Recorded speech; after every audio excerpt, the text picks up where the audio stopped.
Hey, how are you guys? The kids looked forward to weekly video calls with their father, who was living abroad. I thought that after his tenure was over, we could live happily together again as a family of 4. But my name is Michelle. I got married to my husband Ian, whom I had been dating since high school right after university. It was our first love and had a whirlwind romance like in movies. Our marriage was smooth sailing for 5 years.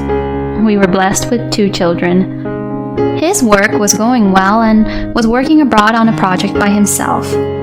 Raising 2 boys alone was a challenge, but being a full-time housewife with the help of my parents, I was getting by. It was a weekly video call with Ian that night. The kids were excited to be able to talk with him. By the scheduled time, I, the kids, and even my parents gathered in front of the computer. It was like a big family event. To be honest, I was longing to speak to him alone about my struggles and our future plans, which I couldn't let the kids hear. Hoping I would have a chance, I prepared my computer in front of my family in the living room. Hey, how are you kids? Have you been good boys?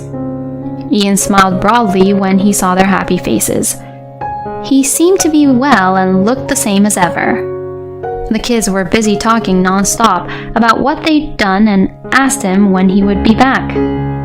My parents also enjoyed watching their bubbly conversations. I guess that was what it meant to have smooth sailing and be happy. After the Q&A session was over, the kids were exhausted. That was just as well. Ian lived in a country where there was a 12-hour time difference. They were normally in bed by that time, but for that specific occasion, they took a nap during the day to stay up. We'll put the kids to bed. You guys can talk in private if you like. My parents were considerate and left the living room with them. I appreciated them for doing more than I could expect. We talked for half an hour about the kids' growth and future plans. And Jack finally managed to swim 25 yards the other day. He just wants to swim every day now. And Dean's doing very well in school and his teacher praised him. I'm looking forward to their future. Lately, I've been thinking, thanks to your work, we have a good life. But when I think about them growing up fast, I want them to have a little more time with you during this sensitive period. Of course, I know it's difficult. I understand, but these couple of years are very important for my career. If the project succeeds soon, it will be easier for me to come back. I'll be able to spend more time with you guys then. Let's be strong for them. He encouraged me. After that, I gossiped a bit about mommy friends and asked him about his plan for the day. Soon I reached the limit of sleepiness. My parents, who had put the kids to bed and returned to the living room, also looked tired. I'm sorry, I'm exhausted now. I have an early start tomorrow, so I'm going to bed. I thought I had hung up the video call. My brain must have shut down already because I turned off only the camera and the speaker, and the call itself was still connected. I must have looked to Ian as if the call had ended. I felt satisfied after having spent some quality time with him. Thank you guys for putting them to bed. Let's recharge our energy too. Good night. I was about to get up from my seat. Okay, one thing is done. Hello, I'm done with the family call. You can come over now. I heard Ian's happy voice calling someone. Huh? Still on the line? Apparently, someone was coming to his place. He mentioned earlier that he had to go to the project site later for an inspection. I wondered if it was someone from work. I had a bad feeling when I heard his overly sweet voice. The sleepiness that had made me feel as if I could sleep as a log earlier had vanished. I told myself that it was probably just a colleague picking him up. Hopefully, it was just unfounded anxiety and nothing was going to happen. Even though I thought so, I clicked on the record button on the screen. Ian had left the room to take a shower, and only the bed was in the view.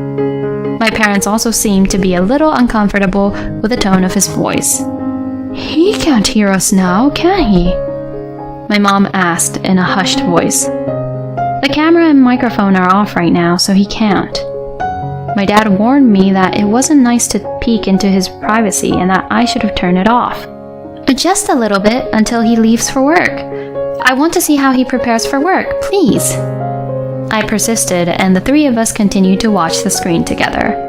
About 15 minutes later, the doorbell rang, and I heard Ian saying, "Hold on, coming." I still didn't know what to expect. And there was nothing wrong with taking a shower before going to work and having his colleague pick him up. I still couldn't help but feel uneasy and suspicious about his cheerful voice. I saw him get out of the shower and walk across the bedroom in his bathrobe. I thought to myself, oh no, it's finally happening. He wouldn't wear a bathrobe when his colleague is picking him up, right? The closet is probably in his bedroom. My mom was anxiously talking to my dad and me. Then we heard a woman's voice in the distance.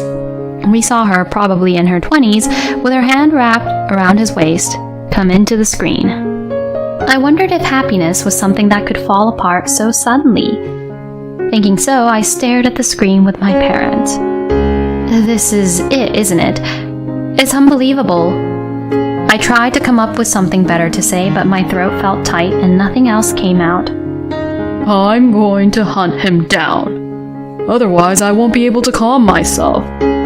I'm keeping quiet for now for the recording of important evidence, but I'm going to make sure he takes responsibility for this. My dad was furious. Ian was lying on the bed with the woman kissing and playing with her breasts on the screen. I felt like a fool, wondering what I was doing. I wish we could go on another trip. We spent quite a bit last time. Do you still have any money to spare? She asked while showing him the pictures of their trip on her phone. Don't worry, I've told the accounting guy to separate my paycheck stubs. My wife doesn't know how much I get paid. I also handle the family savings, so even if I spend a little, she won't know. He was very relaxed. While I was raising the kids here, he was enjoying a trip with his mistress.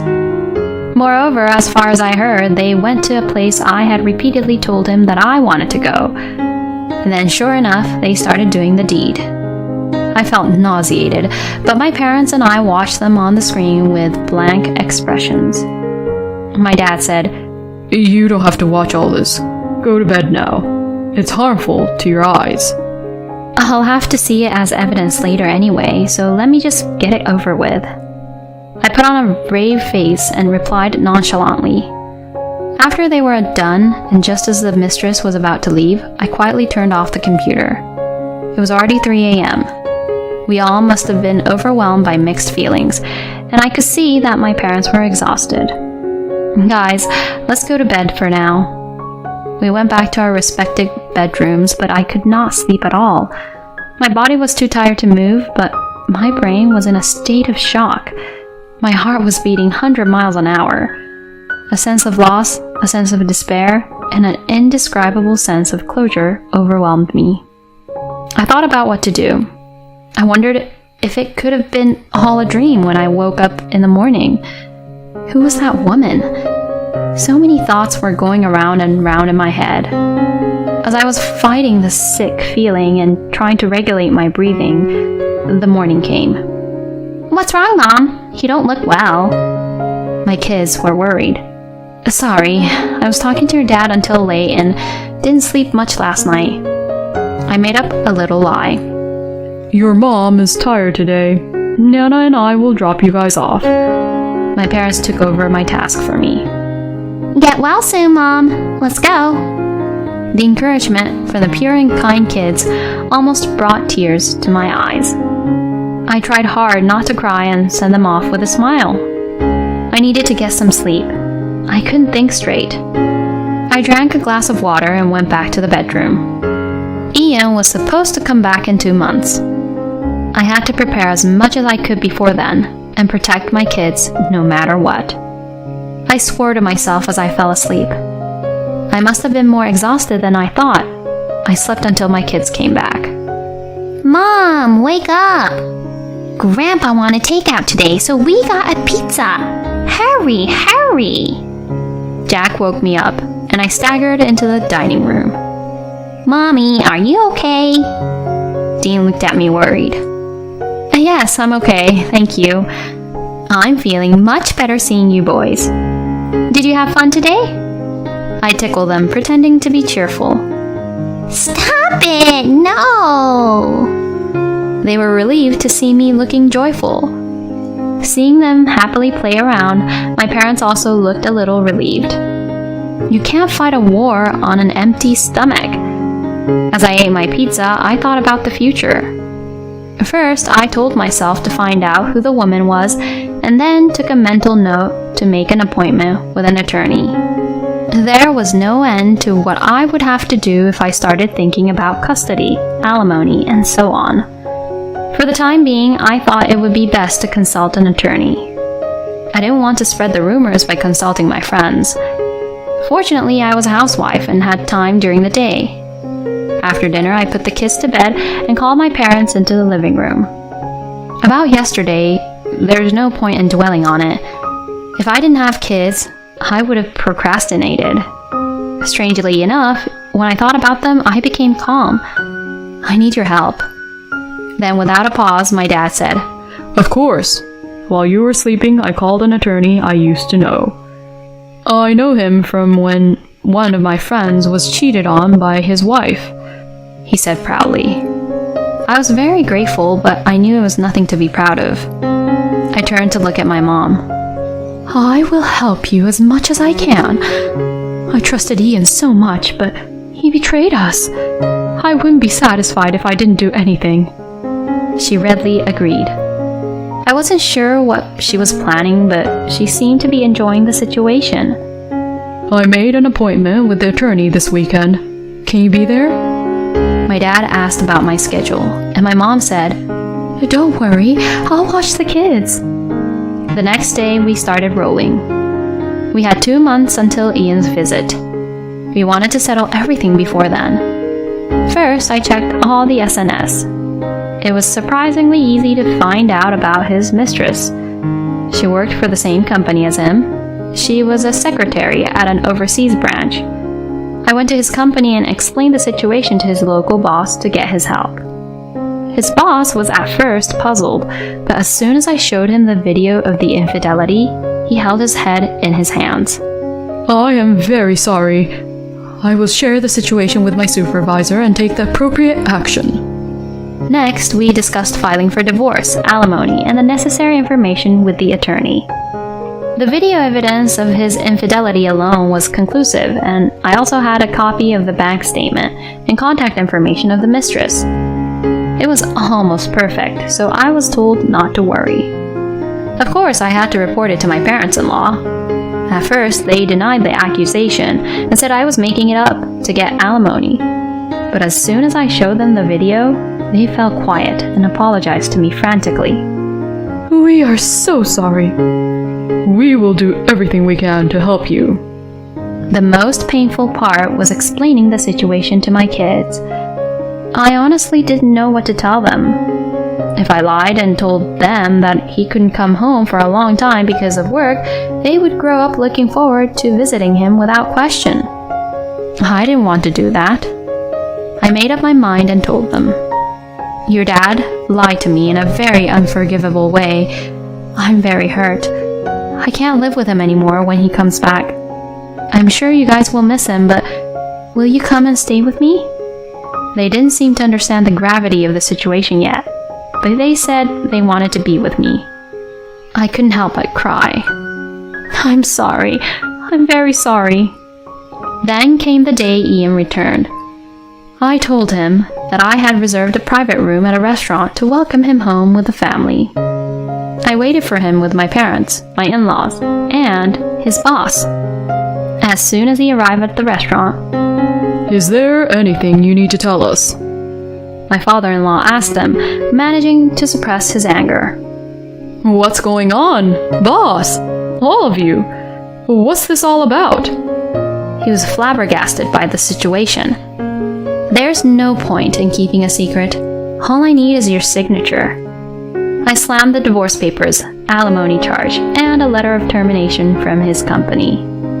He was stunned and frozen, and my in-laws started yelling at him. I told him to speak to my attorney and left the restaurant with my parents. After that, I want to start over with you. It was wrong. I love only you with all my heart. his forgive me messages rolled in non-stop, so I told him to go through my attorney and blocked him. He staked out in front of my house a few times and tried to clear the path through my parents. He intentionally bumped into them and spoke to them in a strangely friendly manner. He tried various ways to get close to me, including talking to mutual acquaintances. Of course, I brushed them off. I called the police when he showed up at my house, and my parents completely ignored him. I told my friends the whole story and put the word out. He was completely isolated. I was told later that when I called the police, he got a little out of control.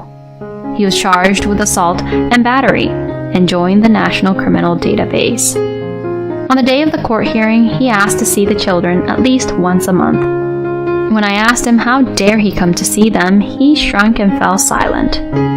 He did have the right to see them, so if they asked to see him, he was allowed to do so with me present for a limited time. Since he came back, he had been having a pretty spectacular time. He lost his family, was disowned by his parents, and was eventually laid off from his job.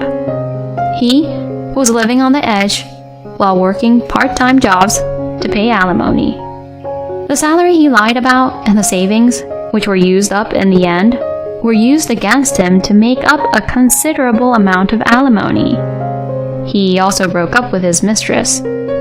He couldn't afford to pay child support, so his parents were paying on his behalf as a way of apology to their grandchildren. He was seeing the kids in the beginning, but as they got to the age when they understood what had happened, the less often they asked to see him. From the day I found out about his affair to the day of divorce passed like a storm. It's a funny story now. To be honest, I don't have an ounce of sympathy or sadness for him anymore, no matter where he is or what he's going through. As for me, I invested the alimony in stocks and was very successful. I was able to send my kids to college without any difficulties. Now that my kids are independent, I bought a small house in the countryside and I'm enjoying a slow life by myself. What I enjoy most now is seeing my adorable grandchildren. Although it's not a convenient place like the city with everything you need, it has a lot of nature, clean air, and a very pleasant community. I don't have a lot of reasons to go to the city, so I'm satisfied with this tranquil place. I have a family who loves me very much. My sons come to visit me with their families during the summer vacation. I spend my days thinking, I'll never want to give up this happiness.